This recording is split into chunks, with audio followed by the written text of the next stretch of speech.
ذرا اس مصروف ترین شہر کو دیکھیے، یہ ترکی کا دوسرا سب سے بڑا شہر استنبول ہے، وہی استنبول جو کبھی قسطنطنیہ ہوا کرتا تھا۔ یہ شہر قدیم رومی اور بازنطینی سلطنت کا دارالحکومت بھی رہ چکا ہے۔ کیا آپ جانتے ہیں کہ اس شہر کو فتح کرنے کی کوشش میں کئی جرنیلوں اور بادشاہوں نے قسمت آزمانے کی کوشش کی، یہاں تک کہ طاقتور عثمانی سلطان بایزید یلدرم قسطنطنیہ کو فتح کرنے کے بالکل قریب تھے، لیکن امیر تیمور کے سلطنت عثمانیہ پر اچانک حملے نے انہیں محاصرہ اٹھانے پر مجبور کر دیا۔ لیکن کسے معلوم کہ اس شہر کی فتح اس عثمانی سلطان کے ہاتھوں ہوگی جس کی عمر ابھی بمشکل 20 سال تھی۔ جی ہاں، وہی سلطان کے جنہیں میں اور آپ سلطان محمد فاتح کے نام سے جانتے ہیں۔ سلطان محمد فاتح اس وقت ایدین شہر میں تھے جب انہیں اپنے والد سلطان مراد کی وفات کی اطلاع ملی۔ وہ فوراً ایک عربی گھوڑے پر سوار ہوئے اور یہ کہتے ہوئے کہ جو لوگ مجھ سے محبت کرتے ہیں وہ میرے ساتھ آئیں، انہوں نے درہ دانیال کو عبور کیا اور ادرنا پہنچے۔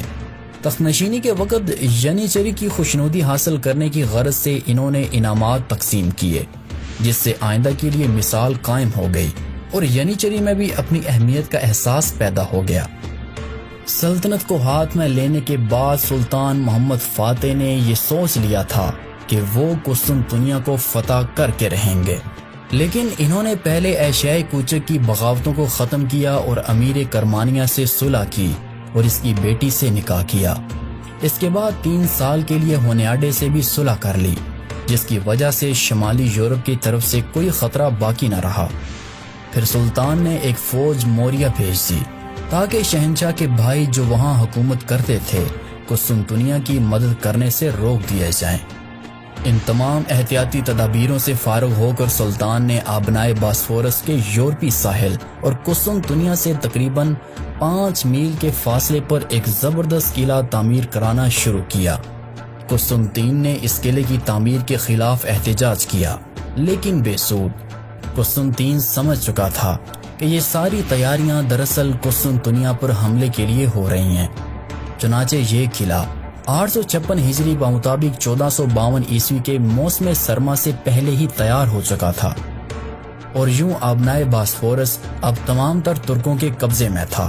کوئی بحری جہاز بغیر ترکوں کی اجازت کے اسے عبور نہیں کر سکتا تھا۔ اس قلعے کی تعمیر کے بعد سلطان محمد جنگ کی دوسری تیاریوں میں مصروف ہوئے۔ انہوں نے ادرنا میں 1.5 لاکھ فوج جمع کی، لیکن قسطنطنیہ کی فتح کے لیے مفت سپاہیوں کی تعداد کافی نہ تھی، کیونکہ یہ شہر مثلث نما تھا جس کے 2 حصے پانی میں گھرے ہوئے تھے۔ بری فوجیں صرف تیسرے حصے سے حملہ کر سکتی تھیں جو مغرب کی جانب واقع تھا، لیکن اس کی حفاظت یکے بعد دیگرے 3 زبردست دیواریں کر رہی تھیں جو توپوں کی اعجاز سے قبل ہر طرح کے حملے سے محفوظ خیال کی جاتی تھیں۔ اندر کی دونوں دیواریں بہت موٹی تھیں اور ان پر 170 فٹ کے فاصلے سے مضبوط برج بنے ہوئے تھے۔ ان دیواروں کے درمیان 60 فٹ کا فاصلہ تھا۔ یہ دیواریں 5ویں صدی عیسوی میں شہنشاہ تھیوڈوسیس ثانی نے تعمیر کرائی تھیں اور اب تک 21 محاصروں میں قسطنطنیہ کو دشمنوں کے قدم سے محفوظ رکھ چکی تھیں۔ قسطنطنیہ کی فتح کے لیے ضروری تھا کہ ان دیواروں پر کامیابی کے ساتھ گولہ باری کی جائے۔ کچھ عرصے سے ترکوں اور عیسائیوں نے جنگ میں توپوں کا استعمال شروع کر دیا تھا، لیکن سلطان محمد نے پرانی توپوں کو ناکافی خیال کرتے ہوئے نہایت عظیم الشان توپیں بنوائیں جو کہ اپنی جسامت اور طاقت کے لحاظ سے بے نظیر تھی۔ ایک اربان نامی عیسائی انجینئر جو کہ ہنگری کا رہنے والا تھا اور بازنطینیوں کی ملازمت سے علیحدہ ہو کر سلطان کی خدمت میں چلا آیا تھا، اس نے نہایت زبردست توپیں بنائیں جس کے سنگی گولوں کا قطر 2.5 فٹ تھا۔ اس کے علاوہ اس نے وہ بھی توپیں بنائیں جو نسبتاً چھوٹی تھیں لیکن زیادہ تیزی کے ساتھ گولے برسا سکتی تھیں۔ سلطان محمد فاتح نے قسطنطنیہ کے محاصرے کے لیے 180 جہازوں کا ایک بڑا بیڑا تیار کرایا۔ ادھر قسطنطین نے بھی اپنی بچاؤ کے لیے تیاریاں شروع کر رکھی تھیں۔ اس نے شہر کی دیواروں کی مرمت کرائی اور جو کچھ رسد ممکن تھی اپنے پاس ذخیرہ کر لی۔ اس کے بعد اس نے مغربی یورپ کے فرما رواؤں سے مدد کی درخواست کی اور مشہور جینوی کمانڈر جان جسٹینیانی اپنی 2 جنگی جہازوں اور 700 منتخب بہادروں کے ساتھ محاصرہ شروع ہونے سے تھوڑی ہی دیر قبل آ پہنچا۔ یہ شخص اپنی شجاعت اور اعلیٰ فوجی قابلیت کے لحاظ سے تنہا ایک فوج کے برابر تھا۔ دوران محاصرہ وہ خاص کر آخری حملے کے روز اس نے ایسی جانبازی کا ثبوت دیا کہ خود سلطان محمد فاتح نے حسرت سے کہا، کاش یہ شخص میرے فوجی سرداروں میں ہوتا۔ 26 ربیع الاول 857 ہجری بمطابق 6 اپریل 1453 عیسوی کو قسطنطنیہ کا محاصرہ شروع ہوا۔ دوران محاصرہ یونانیوں نے غیر متوقع شجاعت اور استقلال کا ثبوت دیا۔ جسٹینیانی کی فوجی مہارت خاص طور پر نمایاں تھی۔ بری فوج کے حملے کا ابھی کوئی معمولی اثر بھی ظاہر نہ ہونے پایا تھا کہ وسط اپریل میں ایک مختصر سی بحری جنگ پیش آئی۔ وہ دراصل کچھ یوں کہ ایک یونانی اور 4 جنوی جہاز اہل قسطنطنیہ کے لیے سامان رسد لا رہے تھے۔ بحر معمورہ کو عبور کرنے کے بعد جب وہ ابنائے باسفورس میں بمشکل داخل ہوئے، انہوں نے دیکھا کہ 140 عثمانی کشتیاں ان کی راہ میں حائل ہیں۔ جس وقت یہ جہاز بندرگاہ کے قریب پہنچے تو ترک بیڑے نے ان پر حملہ کر دیا، لیکن چونکہ جنوی جہاز عثمانی کشتیوں کے مقابلے میں بہت اونچے اور طاقتور تھے، انہوں نے عثمانی کشتیوں پر پتھر اور آگ برسانا شروع کر دیے، جس سے ان میں انتشار پیدا ہو گیا۔ سلطان محمد فاتح ساحل پر کھڑے یہ منظر دیکھ رہے تھے، ان سے رہا نہ گیا۔ انہوں نے بے اختیار اپنا گھوڑا پانی میں ڈال دیا، لیکن ترک بیڑا اس وقت تک اس قدر منتشر ہو چکا تھا کہ عیسائی جہازوں کو نکل جانے کا راستہ مل گیا۔ جنوی جہازوں کی اس شاندار فتح کا اخلاقی اثر محصورین پر بہت اچھا پڑا۔ ان میں جرأت و استقلال کی ایک نئی روح پیدا ہوئی، تاہم صرف اس روح کا پیدا ہو جانا ہی مدافعت کے لیے کافی نہ تھا۔ جنوی رسد کے بعد پھر کوئی دوسری رسد باہر سے اہل قسطنطنیہ تک نہ پہنچ سکی۔ دوسری طرف سلطان محمد نے بھی اپنی پہلی بری شکست کے بعد محاصرے کی سختی کے لیے ایک زیادہ مؤثر تدبیر سوچی۔ سلطان کو اندازہ ہو چکا تھا کہ ابنائے باسفورس کے اس حصے میں جہاں پانی زیادہ گہرا تھا، ترک بیڑا عیسائیوں کے طاقتور جہازوں کے مقابلے میں مشکل سے کامیاب ہو سکے گا۔ لہٰذا انہوں نے اپنی کشتیوں کی ایک بڑی تعداد بندرگاہ کے بالائی حصے میں منتقل کر دینی چاہی۔ سمندر کے راستے سے بندرگاہ کے اس حصے تک پہنچنا ممکن نہ تھا، اس لیے سلطان محمد نے ایک ایسی صورتحال اختیار کی جو کہ ان کی ذہانت اور عزم و استقلال کی ایک غیر فانی مثال ہے۔ باسفورس اور بندرگاہ قسطنطنیہ کے درمیان 5 میل کا فاصلہ تھا۔ انہوں نے اس درمیانی پہاڑی زمین پر لکڑی کے تختوں کی ایک سڑک بنوائی اور ان تختوں کو چربی سے خوب چکنا کروا دیا۔ ایک رات کے اندر 80 کشتیاں بیلوں سے کھنچوا کر بندرگاہ کے اس حصے میں پہنچا دی گئیں۔ قسطنطنیہ کا یہ حصہ اب تک بالکل محفوظ تھا۔ ترک کشتیوں کے پہنچ جانے سے اب یہ بھی حملے کی ضد میں آ گیا اور قسطنطین کو مجبوراً سپاہیوں کا ایک دستہ شہر کے دوسرے حصے سے ہٹا کر اس حصے میں متعین کرنا پڑا۔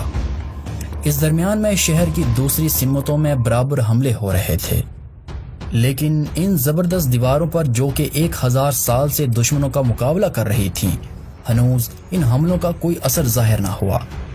بالآخر 7 ہفتوں کی متواتر گولہ باری کے بعد دیواروں میں 3 مقامات پر شگاف نمودار ہوئے اور سلطان محمد کو آخری حملے کی کامیابی کا یقین ہوا۔ چنانچہ 15 جمادی الاول 857 ہجری بمطابق 23 مئی 1453 کو سلطان نے قسطنطین کے پاس پیغام بھیجا کہ اگر وہ شہر کو سپرد کر دے تو عوام اور جان و مال کی حفاظت کی جائے گی اور موریہ کی حکومت اسے دے دی جائے گی، لیکن قسطنطین نے اسے منظور نہ کیا۔ اس کے بعد سلطان محمد فاتح نے فوج میں اعلان کر دیا کہ ہم 10 جمادی الاول 29 مئی کو آخری حملہ کریں گے۔ چنانچہ 20 جمادی الاول 857 ہجری بمطابق 1453 عیسوی کی رات اور فریضہ نماز فجر ادا کرنے کے بعد حملہ شروع ہوا۔ حملہ مختلف سمتوں میں ہو رہا تھا، لیکن سب سے زیادہ زور اس حصے پہ تھا جو کہ دروازہ سینٹ رومانس کے قریب تھا۔ وہاں کی دیوار ترک توپوں کی گولہ باری سے بہت مجروح ہو چکی تھی۔ عثمانی اور یونانی سپاہیوں کی تعداد میں کوئی مناسبت نہ تھی، لیکن دوپہر سے پہلے تک انتہائی کوشش اور فتح کی پوری امید کے باوجود عثمانی فوج کا ایک سپاہی بھی شہر میں داخل نہ ہو سکا۔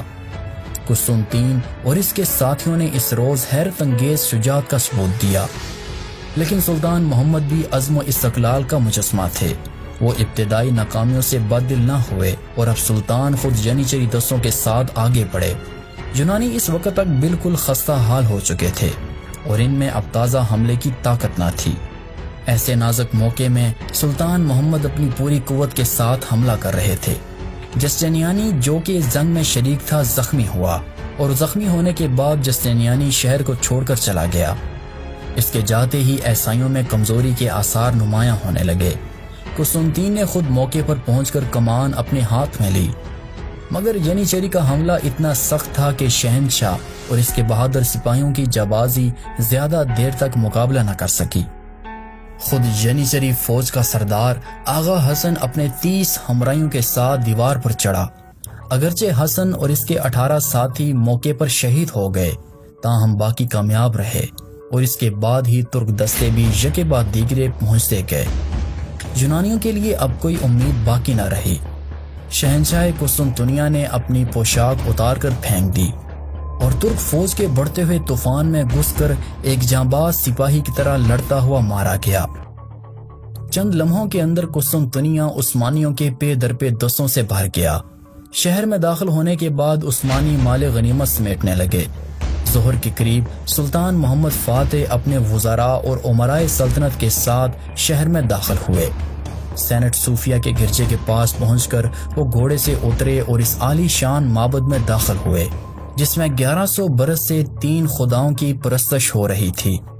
سلطان نے مؤذن کو حکم دیا اور یوں اس چرچ میں اذان دی گئی، اور فتح کے دوسرے روز سلطان محمد نے شہر کا جائزہ لیا۔ جب سلطان نے قسطنطنیہ کے شہنشاہ کے ویران اور اجڑے ہوئے محل کو دیکھا تو ان کی زبان پر فردوسی کا یہ شعر آ گیا: قیصر روم کے محل میں مکڑی نے جالا تان لیا ہے اور گنبد افراسیاب میں الو بول رہے ہیں۔ قسطنطنیہ کی فتح کے بعد سلطان محمد فاتح تقریباً 30 سال زندہ رہے۔ سلطان محمد فاتح کی وفات 1451 عیسوی کو 51 سال کی عمر میں ہوئی۔ سلطان محمد فاتح کی موت سے اہل یورپ کی جان میں جان آئی۔ سلطان محمد فاتح کو قسطنطنیہ میں دفنایا گیا۔